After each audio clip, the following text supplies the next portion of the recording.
राष्ट्रीयता, राष्ट्रीयता जाहिर है कि राष्ट्र शब्द से बना है। राष्ट्र शब्द से क्या मतलब है? राष्ट्र क्या एक भूमि का टुकड़ा है? कल इस पर भी कुछ बहस की गुंजाइश बनी। ये राष्ट्रवाद क्या है? कहीं से आवाज आई हिटलर का राष्ट्रवाद, किसी ने कहा, किसी का और का राष्ट्रवाद, किसी ने कहा भारतीय राष्ट्रवाद। ये राष्ट्रवाद, अब राष्ट्र तो है, राष्ट्र की वैचारिकता से जब आप जुड़ जाते हैं तो वो राष्ट्रवाद हो जाता है। ये राष्ट्रवाद क्या है? वह त्याज्य है कि वंदनीय है, स्वीकार्य है, क्या है?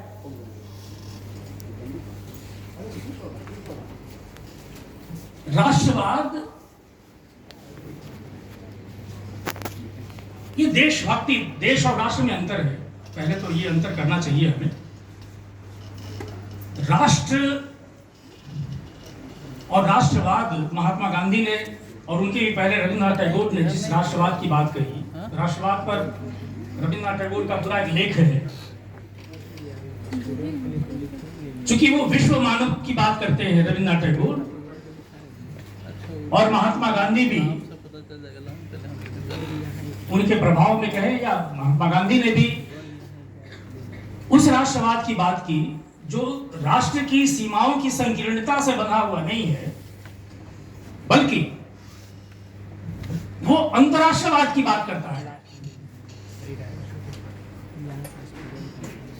यानी भारत की जो सीमा है, उस सीमा के बाहर रहने वाले सभी पराये हैं, वो भारत के दुश्मन हो सकते हैं, हमें उनसे अलग रहना चाहिए, हमें केवल अपने कल्याण से मतलब रखना चाहिए, यह मामला नहीं है। भारत में जो प्रारंभिक मत है वसुधैव कुटुंबकम, रविन्द्रनाथ टैगोर का जो राष्ट्रवाद है उससे परिचालित है।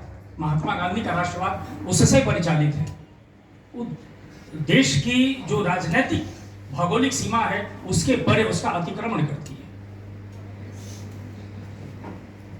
किसी राष्ट्र से जब हम प्रेम करते हैं तो जाहिर है कि उस राष्ट्र का अंग और उसके तत्व क्या है? उसकी भूमि, सबसे पहले उसकी भूमि, जो उसका भौगोलिक क्षेत्र है, उसके बाद वहां के लोग, वहां के जंगल, नदी, पहाड़, पर्वत, सब कुछ, फिर वहां की संस्कृति, लोगों की संस्कृति, ये सब कुछ मिलकर के राष्ट्र का निर्माण करते हैं और इससे राष्ट्रवाद बनता है। फिर मैं चर्चा करूं कि जो फ्रांस में राज्य क्रांति हुई,